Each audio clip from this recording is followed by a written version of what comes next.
Here it is. 1:04 to go, 2nd and 15.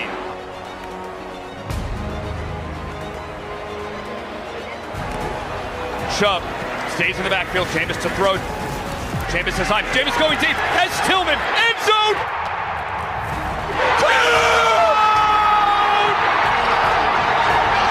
Touchdown Browns! 38 yards. Jameis to Tillman. 59 seconds left. But the Browns have the lead. Browns lead 29-24 after Cedric Tillman scored his second career touchdown. Both of them today.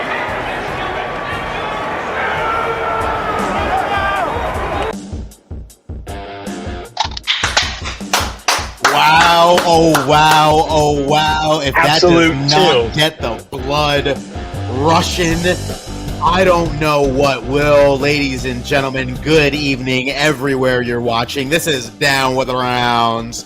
We got KFC Christian, we got Blake Hot Take McCoy, and I'm yours truly, Minnie Maxwell. It is lit. It is lit.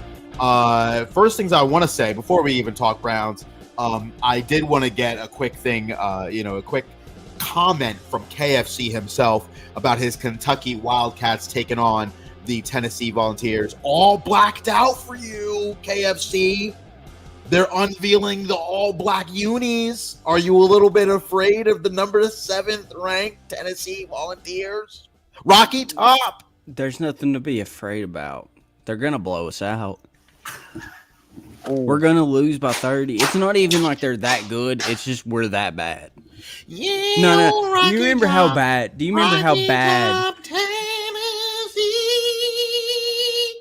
You better not scream that too loud. You might get a cousin trying to come over and kiss you or something.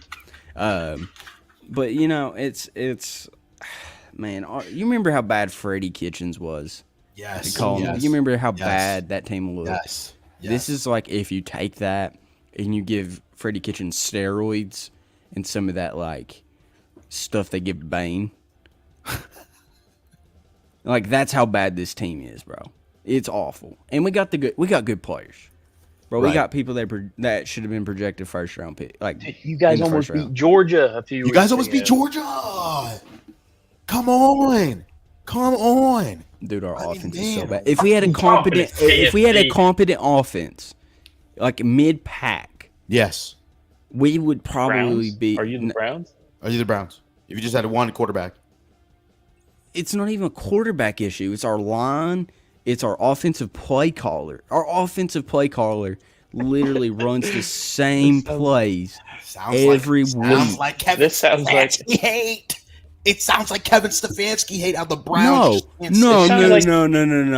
At least Kevin Stefanski was a little smart with it, though. Like, his stuff was a little efficient. This dude runs, like, curl routes on, like, and, like, little underneath passes on, like, 3rd and 92. Bush Hamden deserves to be just took out and dropped in the middle of the ocean. That's how I feel about him. Listen, what I want to know is how you feel. I'm going to try to make you a little bit more happy, KFC. I'm going to try to make you a little bit more happy because your Cleveland Browns, KFC, your Cleveland Browns Jameis have finally won a football game. I know it's been a long time waiting, but the Cleveland Browns have defeated the Baltimore Ravens, a division rival, a division foe, if you will, 29-24. Jameis Winston, 334. 3 tutties. I mean, my goodness, looking Mama, there goes that name. Man, he is playing football, boys, and so I think it's really interesting. I just wanted to point out a couple of comments from Coach Kevin Stefanski. So, the Browns did snap that 5-game losing streak. The Coach Stefanski said, "I'm just very proud of the football team." He went on to say, "We knew we were going to have to outlast them. That's a great team. We knew that." But I'm proud of the team because they worked hard, and we put. They knew the work that they put into this thing, and you want to see the results when you put in all that work. So I'm so proud of them. So shout out to the Cleveland Browns for getting it done. I want to start this off extremely hot. I want to start off right now, and I just want to talk about it right now. Okay. Who do you give more credit to for this game? Jameis Winston or offensive coordinator change Ken Dorsey? Because again, Kevin Stefanski did make the offensive coordinator switch, which is very interesting. But KFC, I want you to start us off with who do you think was the reason, who had more to do with this win? Jameis Winston. It's the man who was homing the tater. It was Jameis Winston. The way he was getting the ball out so quick, he was like reading the defense. I mean, he was making all the throws, putting it at the right spot. I mean, there's a few, he kind of should have been picked. Ain't gonna lie. There was a few bad throws, but overall, I mean, he's a gunslinger. He's gonna throw it because he thinks he can make every pass, and he got the team behind him. We ain't seen that in a long time since Joey Flack. So I'm gonna say this. People can get offended. I don't care. Jameis Winston is just a black Joe Flacco. I think that is literally what Blake said last week, and I agree. I think I tweeted that out, and I said that's what you need. Mm-hmm. You need a black Joe Flacco to come back. You need somebody like Joe Flacco to just come in. You know what I mean? That just throws the ball, just throws missiles. You just had to have a guy that wasn't scared to make the throws. Yes. Did you guys see the end zone? You see the end zone view of that 20-yard throw you threw it into Njoku? Oh my God, that was right on the money. The window was this big. What a throw! What a throw! I'll have to find it. Blake, before you start to find it, who do you think personally you give that? Because I disagree with KFC a little bit. I want to, maybe I should have made a rating or a range, but I disagree a little bit. I want to talk about a little bit of that offensive play calling. But Blake, go ahead. Who do you give this more to? I mean, I give it more to Jameis, but I think I know where you're going to go because Ken Dorsey, listen, the plays still looked the same as with if Kevin called it or Ken called it. It's just Ken has way more gutsy play calls than Kevin does. There was a lot more deep shots downfield, and the middle of the field was open, but it's been open all year long.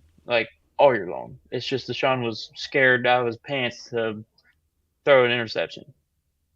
But that touchdown that we just played at the beginning, Kevin Stefanski does not call that play on 2nd and 15. You need a field goal to win the game. That just doesn't happen with Kevin. Ken Dorsey was all right, we just got a false start. Screw it. We're just going to chuck it up to Tillman.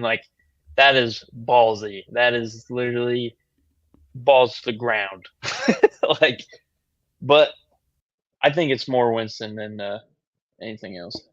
I think it's definitely Winston who changed a little bit of the flavor of the offense, meaning he's not afraid to throw the deep ball. I saw that a couple of times during this football game. I was impressed. It seemed like the offense was flying around a little bit more. All of those wide receivers were getting involved. I did want to touch on that a little bit as well, because it is amazing. It is an amazing group of wide receivers, because obviously wide receiver Cedric Tillman was amazing. He was the star of the wide receiver group with 7 receptions and 99 yards and 2 touchdowns. He had his longest reception of the day with a 38-yard touchdown catch. Elijah Moore had 85 receiving yards on 8 receptions. Jerry Jeudy had 5 catches for 79 yards. This is the first time that I think that I've seen 3 Browns wide receivers with over 60 yards in a long time. In a while. 3 wide receivers with over 60 yards catching. I mean, spreading the ball around to Jerry Jeudy, Elijah Moore, and Cedric Tillman. This isn't the best trio of wide receivers in the NFL either, right? So that's why I feel, personally, I want to give credit to where credit is due, because a lot of people are throwing out the stats that Deshaun Watson played 19 games here and has thrown for over 300 yards 0 times. That is 0 times for all the people listening and watching. And it's insane. So I think you couple that with the fact of you put in a new quarterback, and I think that with Jameis Winston coming in and obviously having Joe Flacco last year, there's been 7. They threw for over 300 yards 7 times combined. So it's insane. It is crazy to see some of these stats. But you flip that quarterback play. It's impressive. But the offensive play calling is different, because it felt as though I don't think I saw an end around. I don't think I saw a reverse that game. Maybe I'm forgetting, but I don't think I saw like a kind of a jet sweep. It seemed as though they were running the ball pretty efficiently, but I'll tell you what, they were also trying to Hey, throw the football. Nick Chubb is right where we need him to be. Yeah. He don't have to bust out these massive runs, dude. Like he was getting runs that was like nothing and turned them into something. Like old Exactly. Nick Chubb. Exactly. And he's still not 100% old Nick Chubb, but like there's a lot of those runs with any of the other running backs. It would have been a -1 or 1 yard gain. Like 100%. 100%. It's the vision. It's the vision that you're seeing. It's the vision from Nick Chubb that you're seeing, and that's what you like to see, right? Is a running back that's able to find video, holes. by the way. Yeah. You just send me that video. Awesome. So we can play that Twitter group. Awesome. Perfect. We can play. I want to see if I can get that video uploaded. But I think that it's important to note that Jameis Winston threw the ball 41 times, and he was. It didn't seem like it. It didn't seem like it. But when there were times I saw him stepping into the throw, and it was just. I was like, what? We're staying in the pocket? What is he doing? I mean, he is throwing missiles out there. So congratulations to Jameis Winston for coming in and being, having unwavering faith, as he would say, and just throwing the ball all over the place. I like to see that from my quarterback. But I think when you're looking at Ken Dorsey, he's like, you know what? I'm gonna call some plays. Because guess what? At that Tillman touchdown that made the score 29-24, they had every opportunity to just get into field goal range.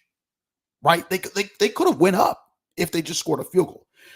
Excuse me. But the fact that they made that post play and attack that thin Baltimore Ravens secondary and have Cedric Tillman go up and to have the confidence to throw that ball up, I mean, my goodness gracious, especially in the NFL where there's playing two high safeties and it's just so hard to get behind the safeties there. So shout out to Jameis Winston. But I want to give credit to where credit is due. I really do think that Ken Dorsey is that guy that's called. So we'll see, right? We'll see. I don't know. What do you think? Go ahead, Blake. What are you gonna say? You can still see though that like Kevin is still calling some plays. I didn't even see him with a play sheet. I don't think I don't know if he was even calling plays because I didn't see him with a play sheet. Every time they panned to Kevin Stefanski, unless he was suggesting something, I don't know. Yeah, he was talking to Ken the whole time, absolutely. Oh yeah. But with the end rounds and stuff like that, I feel like with Kevin, with the end rounds and stuff, like we didn't see that with Flacco. We didn't see that when you had a dude in there slinging it. We only saw that stuff when it seemed like he wasn't that confident in the quarterback. But I'm so conflicted as to why did it seem maybe they didn't pass the ball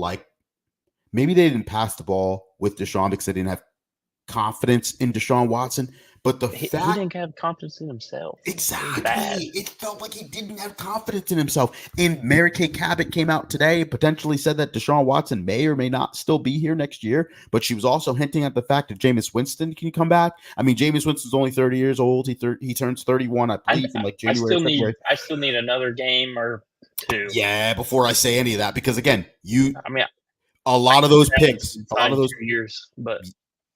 Yeah, a lot of those throws could be picks, Blake. A lot of those throws could have been picks. But there was a lot of throws by Lamar yesterday, or 2 days ago, that could have been picks also. That's true. A lot of drop balls, opportunities, and there was probably about 3 for each team that should have been picked off the other way. That's a really good point because Denzel Ward dropped one, dropped a couple. I feel like it was either JOK or Grant Delpit had one. Yeah. And somebody else. Speaking of JOK, I do want to say, prayers up for him. So I didn't get a chance to. I kind of fast forward through the play.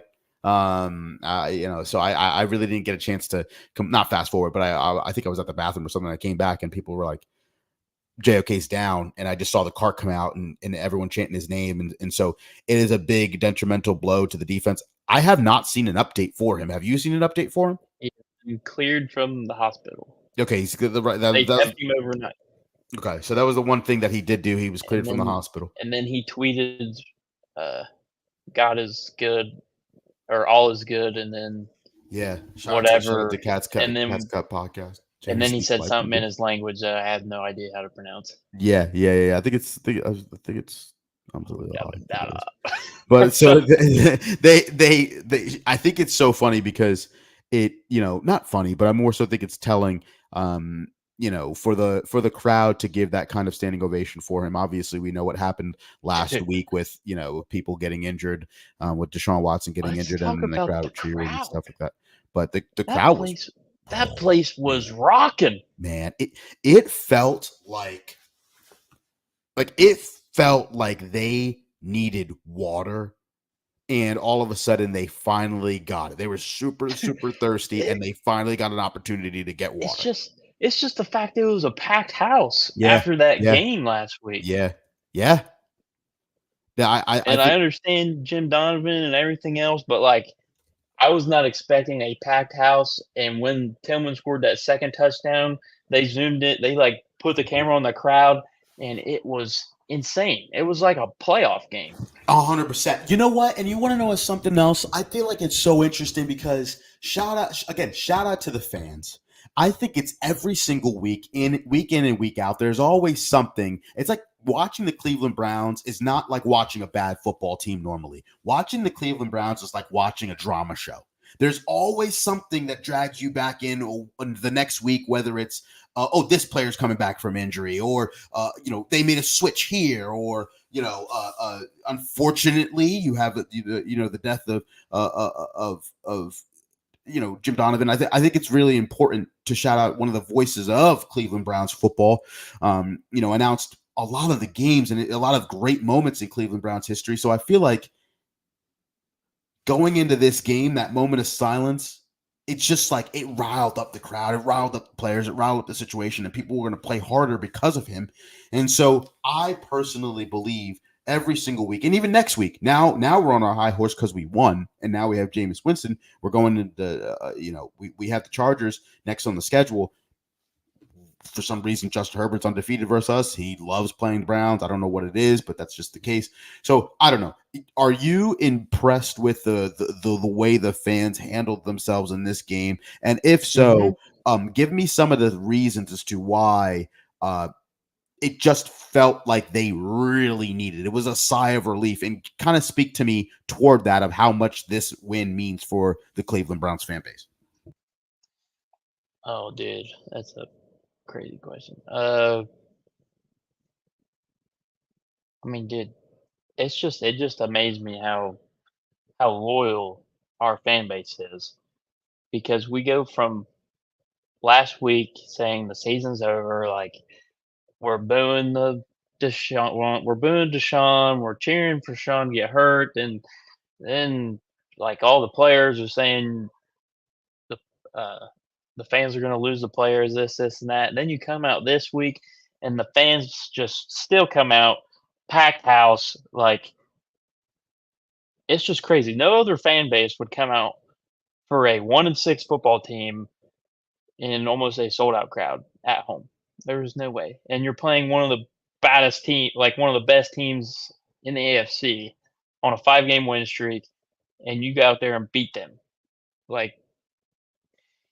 It shows a lot to our fans that we are 100% loyal no matter how good, how bad. In 2016, 2017, that place was still packed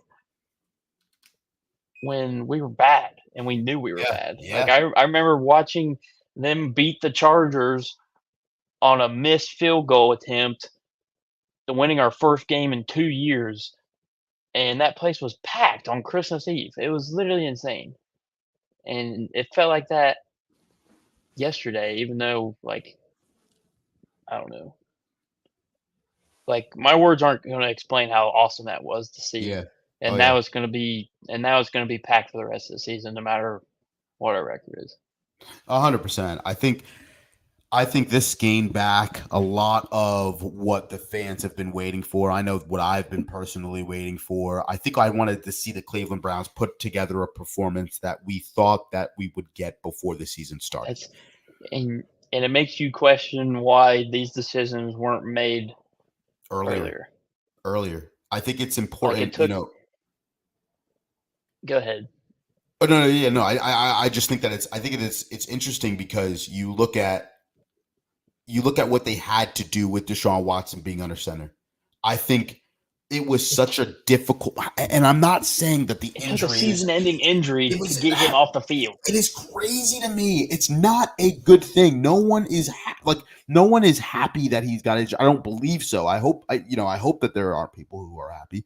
But what it does do, it makes you kind of tilt your head and look out of the side of your eye and say, well, the possibilities that come from such a tragedy, from such a tragic moment, right?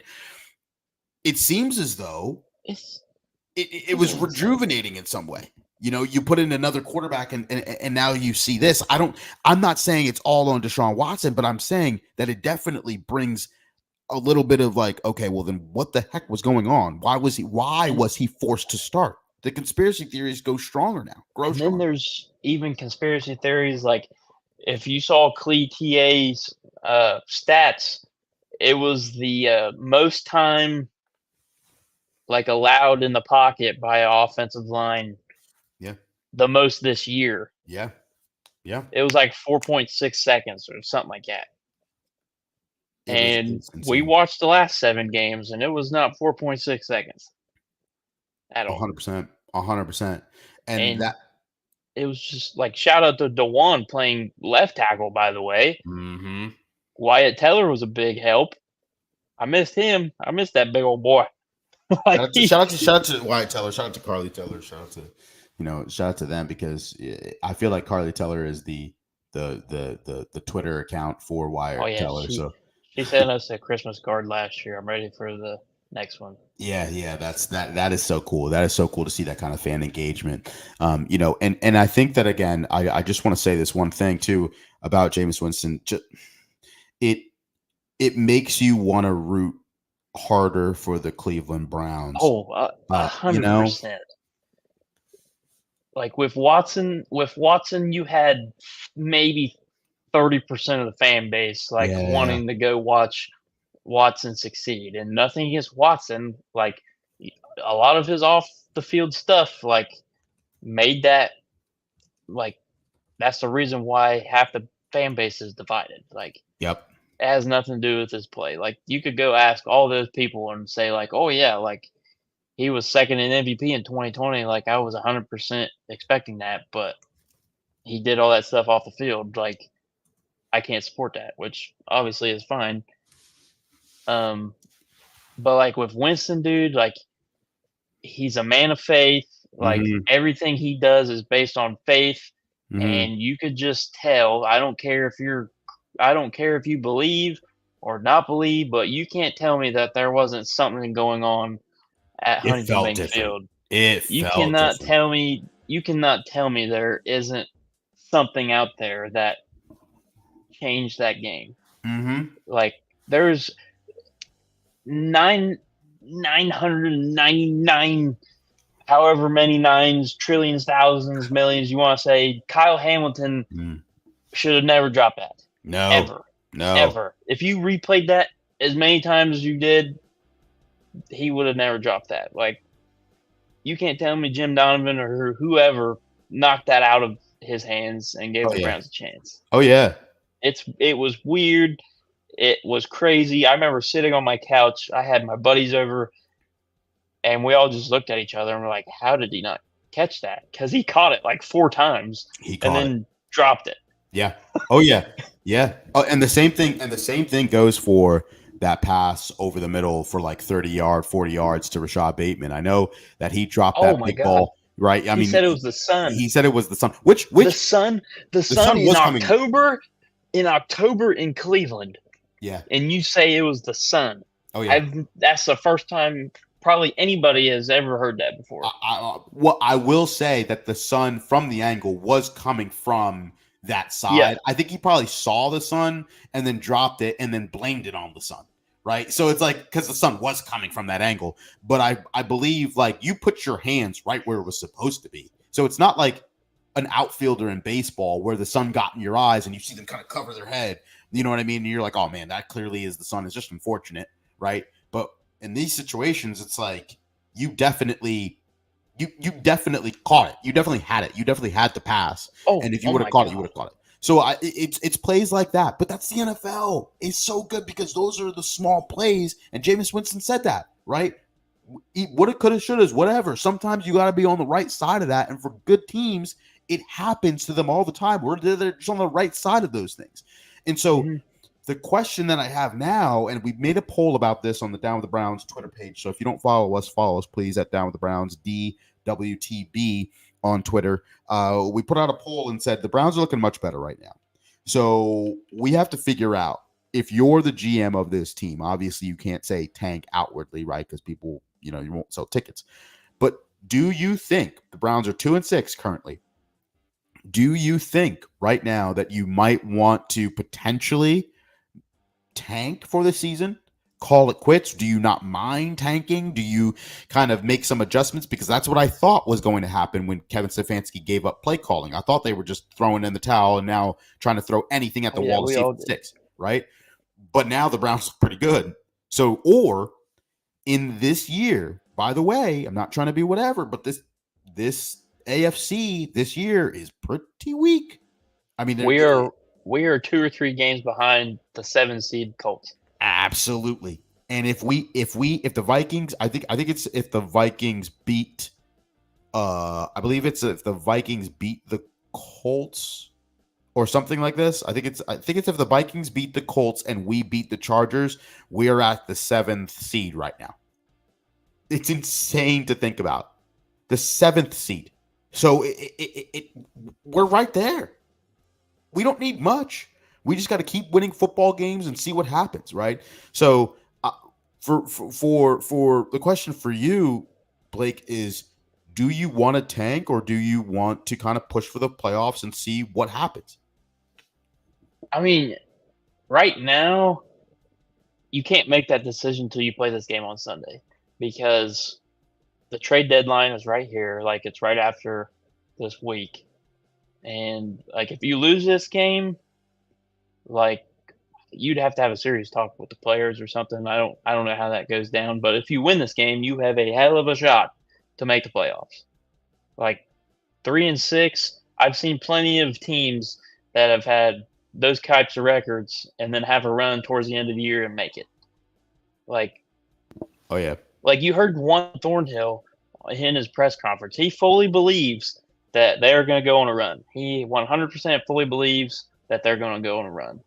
Mm-hmm. And like if you look at these next games, you have the Chargers, Saints, Broncos, Steelers, and something like that. Like, those are winnable games for sure. Yes. Like, but it all depends on this Sunday. If they lose this Sunday, like, they might throw in the towel, like, for real. But you have to get these wins stacked up, because the worst you could do is 9-8. Like, you have 2 losses that you can give up. Mm-hmm. 9-8 is a maybe get in. 10 is a guaranteed. So to get to 10, you can only afford one more loss. Yeah, which is like crazy to think about. But again, we're following the trend of the 2022 Detroit Lions. I mean, they really did the exact same thing, and they started like 2-6 or whatever. They started exactly, and they went 9-8, kicked the Packers out of the playoffs and missed because the game that they were waiting on before that game didn't go their way, so it didn't matter. Exactly, and they still went out there and won. Exactly. So I wanted to throw up the AFC the AFC standings right now. Currently, obviously, you have the Kansas City Chiefs at 7-0. But again, like you're saying, Blake, the Cleveland Browns are 2-6 right now. But if we get to 3-6 and we knock off the Colts, Unfortunately, though, the Colts did make the switch to take out Anthony Richardson after he was saying he was basically tired and his He started play. That's crazy. 15 last week. I mean, Yeah, that was very. I mean, now the Colts are going to switch to Joe Flacco, which is a little bit concerning because Joe Flacco can take the Colts on a little bit of a run. But if the Vikings beat the Colts, they're 4-5. We can jump to potentially 3-6. So I think it's I think those AFC wins, you start stacking them up, and it can get a little bit interesting. But things have to happen, right? But the objective is potentially there. So I don't know if I would be so you quick never to know. tank. Like the Broncos are having the most quiet 5-3 season I've ever seen. Oh yeah, Bo Nix, man, Bo Nix. Jeez. Like Bo Nix dropped like 30 points for me on my dynasty team in fantasy this past week. And I picked up Jameis also, so my team name is Jameis Nixon. Let's go. But I mean, if you look at the Steelers, like, are the Steelers actually legit? Yeah. Like, they beat the Giants last night barely, and we barely lost to the Giants. Yeah. And like the Broncos, like they only scored 6 points against the Steelers. Yeah. And then they only scored like 10 against the Jets the next week and won somehow. I don't know what it depends because if we're looking at our schedule too, I mean, you're so right when you're talking about that Chargers game. That's going to be very important on Sunday because if the Browns do win this game, we're going to be at 3-6 heading into the bye, but you're going to have those two back-to-back wins right out of the side the bye. You do have the Saints game. So it's like and on a short week, then I believe that on a short week you play the Steelers on Thursday Night Football. And then the Bengals got rocked at home. Yeah. Against the Eagles. Oh yeah. Joe Burrow just looks so mad. Like the whole team, like their chemistry is just like fading. Looks off. Like they're a good ball club, but like their chemistry is fading, and it's like they don't believe in themselves anymore. When the Browns, like, we're 2-6, and you hear the players saying like, "Oh yeah, we're gonna make the playoffs." Yeah, like, and I want to also point out to you. Take the opportunity to point out to you. You're looking at the Pittsburgh Steelers on that AFC, and I'm going to say this, very carefully because my wife is in the other room. But you start off the season with kicking the 6 field goals with Chris Boswell with Atlanta. Okay, whatever. You look at the Denver Broncos, Bo Nix, you beat them 13-6. Okay, you beat the Chargers with a banged up Justin Herbert. You lost to the Colts, lost to the Cowboys. You beat the Raiders. Whoop-de-doo. I mean, we lost to the Raiders, but whatever. You beat them. You really beat them pretty. It's not like they've beat the best. It's not like they've played any good teams. Exactly. I'm looking at the Jets. Don't look as good as they were. Giants. It's just unfortunate that they beat all the teams that we were supposed to beat, right? But we had Deshaun Watson. But now it's like you look at the play calling, you add in play calling with Ken Dorsey, and you add in Jameis Winston's play, and you have the confidence of Jerry Jeudy back. He's not slamming his helmet. You have the confidence of Elijah Moore back. His dad is not throwing out videos of him being wide open and Deshaun Watson missing him. Now you look at the Steelers' schedule moving forward. The Washington Commanders, who's a very good football team, they're extremely hot. Dude, I love Jaden Daniels. Jaden Daniels was amazing. So remember, they play the Washington Commanders.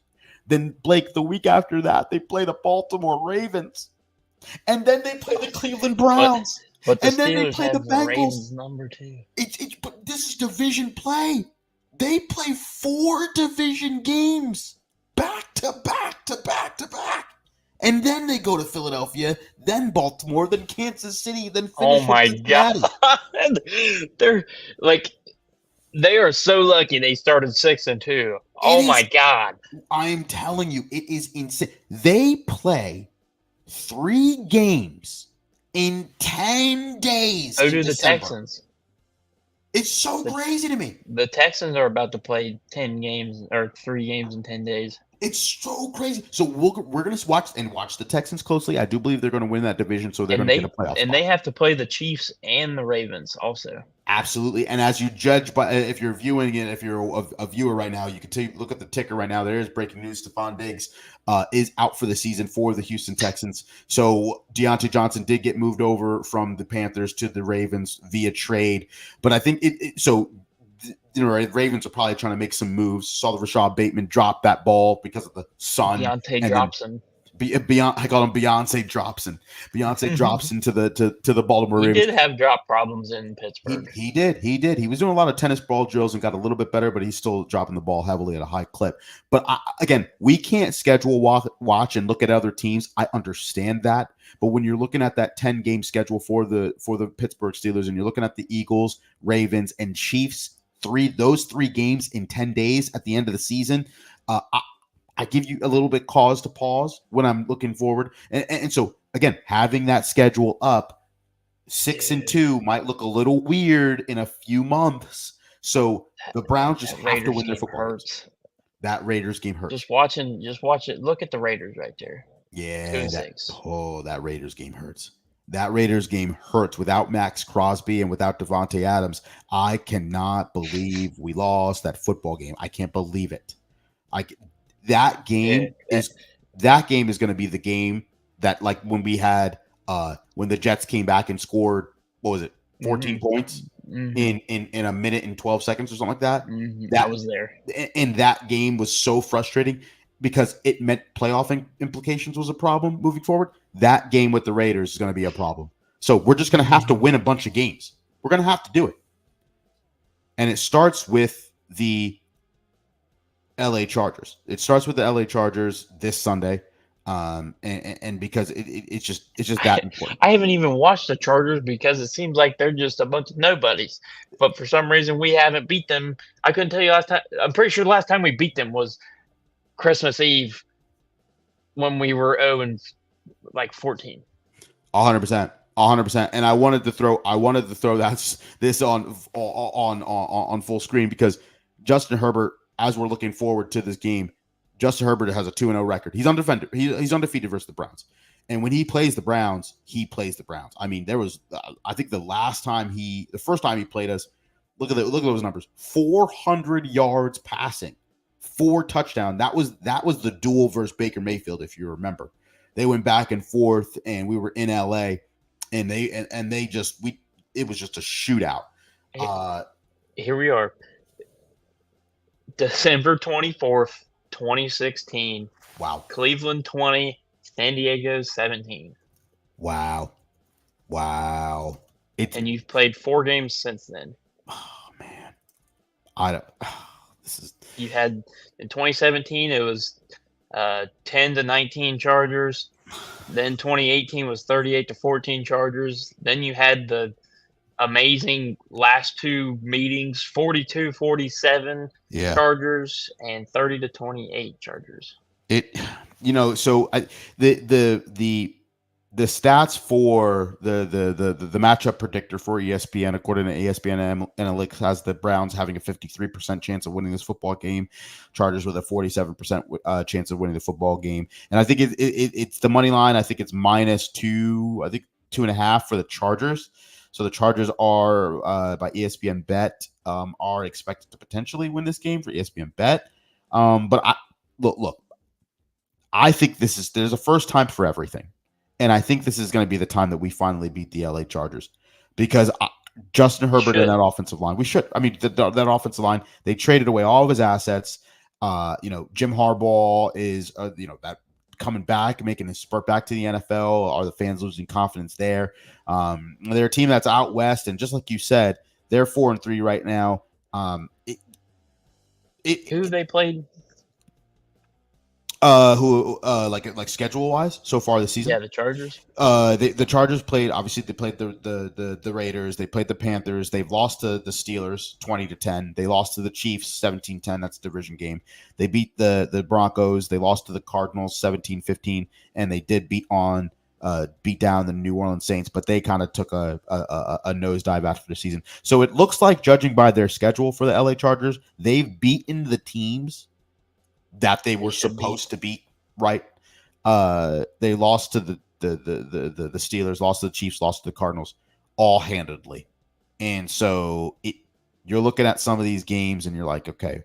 But again, I'm not sure if I'm super impressed with what Justin Herbert's doing personally.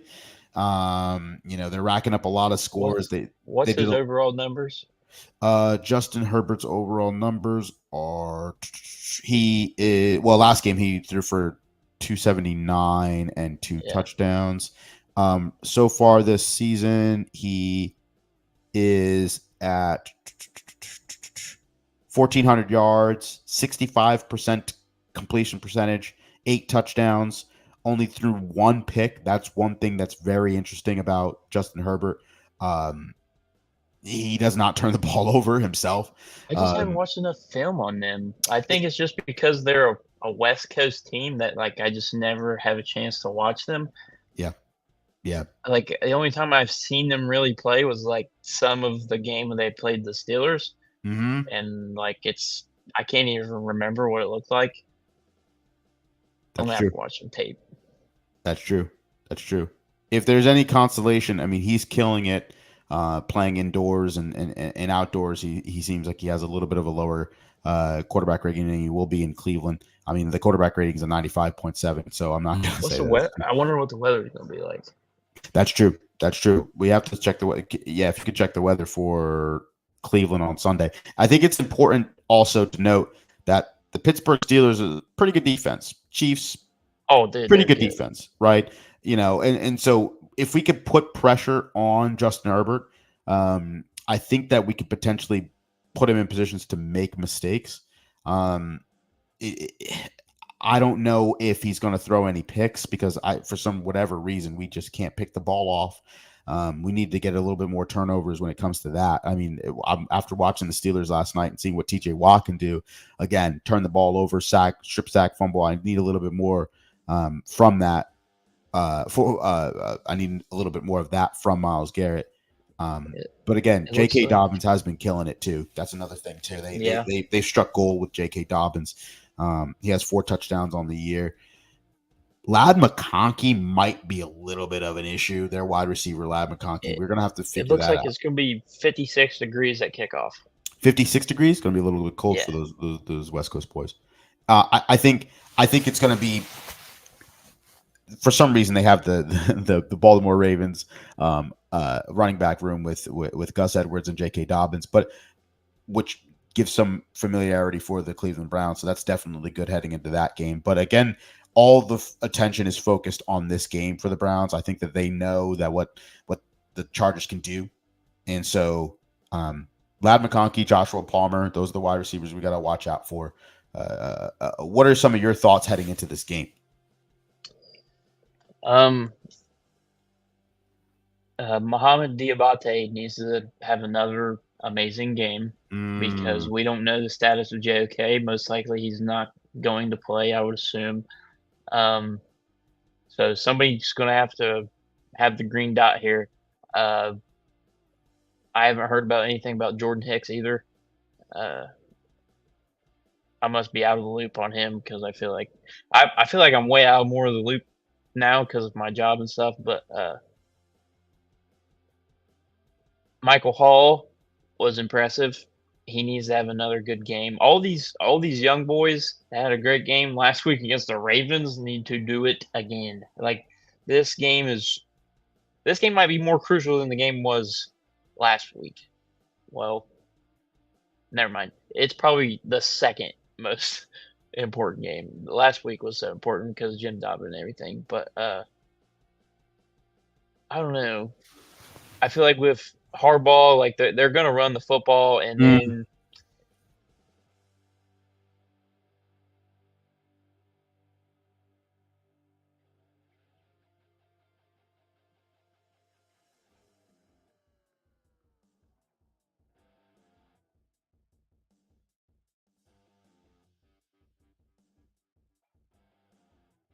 issues. there we go.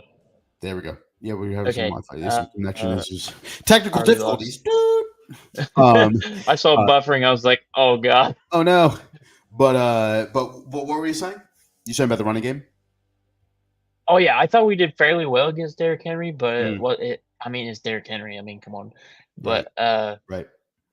You just have to stop the run. Defense just has to keep playing like how they're playing every week this year. Right. And offense, like they don't even have to play as good as they did this past week. Like the Mm. goal is 20 points. Like 20 points can win us a game. Absolutely. Absolutely. 20 points can win us the game. Offensive line has to continue to do pick up where they left off. Great job blocking Jameis Winston. Obviously, Jed Shout being out out. Dewan. DeJuan Jones being at left tackle. He might be our left tackle. I didn't think he can make the switch from right tackle to left tackle. Well, He made the I switch. remember He at the was beginning of amazing. the year he said he didn't want to. Oh yeah. So moving him over to left tackle, now we can ship Jedrick Wills for some picks. And If we get any. if we get any, because this is his contract year, and what you do during your contract year is telling. So we'll see. Quentin Johnson is questionable. Hayden Hurst is questionable for the LA Chargers. Darius Davis and Christian Fulton, cornerback Christian Fulton, are also questionable. But remember, DJ Shark, wide receiver for the Chargers, currently is on IR. Then Denzel is probably out because of a concussion. Yeah, again. Denzel. Yeah, he might be out. I think it's very important. Another thing that they really did, the Browns defense did differently. I think they have to carry into this game with the Chargers. Protect those end arounds. Teams know that they can do damage versus you if they're running. We suck against end rounds for some reason.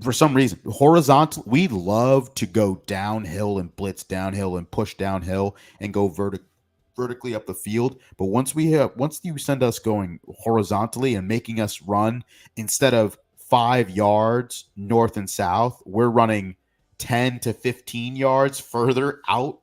It's tiring. You tire us out. And so it didn't help when our offense used to be early in the season 3 and out, worse than the league on third downs. But if you combine the end rounds and stop them early, right? If you stop them early and you combine that with the fact that your offense is converting on third downs, because we were 8 for 15 on third downs versus the Baltimore Ravens, our season high. So I think you carry that into the LA Chargers. You make Justin Herbert throw the football. I think that you'll be in a great position, because then your defense can actually pressure and try to collapse that pocket and get Justin Herbert early. So do you have any score predictions for the Chargers before we close out? I don't know. I feel like we're going to give up more points than we should, just because, I feel like with JOK most likely out, it's going to be a hard time. I don't know why I can't think if Jordan Hicks is fine or not, or if he's out for the season or something. I need to know. I gotta look that up. I didn't see it. That I'm so out of the loop. It's kind of making me mad because I'm usually on top of this. Jordan, are you saying that Jordan Hicks might be out for the season potentially? He's questionable. Did he play last week? I don't believe that he had any snaps last week. I don't see anything from his splits. Well, it depends who gets the green dot, because JOK was so good at controlling the defense, and you could see that it kind of got shaken up when he went out. I mean, we held off at the end, but that's going to be important. Mohamed Diabate needs to step up like he did this past week. Yep. Juan Thornhill back, he's good. I love him in the run game. I love Grant Delpit in the run game. Mm-hmm.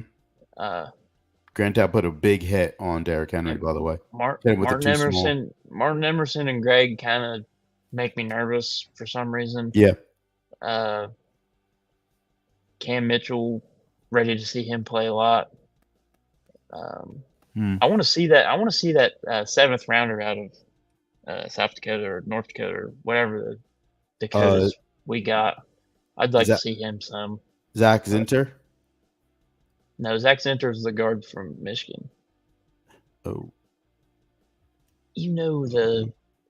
Oh, Miles Harden, cornerback. Yes.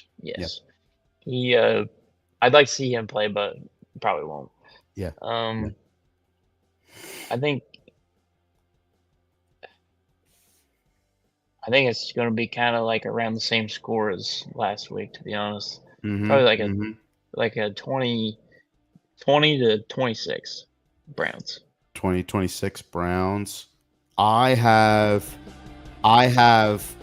a final score of 30-24. I think Browns win. I think that the Browns will build off of this momentum. I believe that they will give it all they have in front of the home crowd. They have to. They have to. 1 week before the bye, put your body out on the line. You have a bye.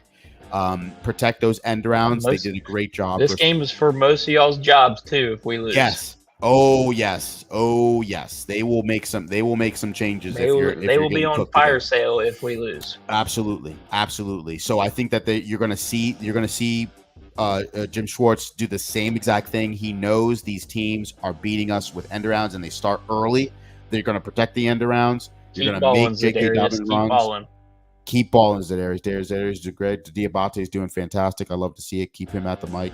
And so we'll see how it goes. I think it's going to be a 30-26 final, but gotta win. We'll see. Gotta win. All right, guys. Great show. Fantastic, Blake. Fantastic. We lost KFC due to some technical difficulties, but we'll see you back next week. Same time, same place, people. And as always, go Browns. Go Browns.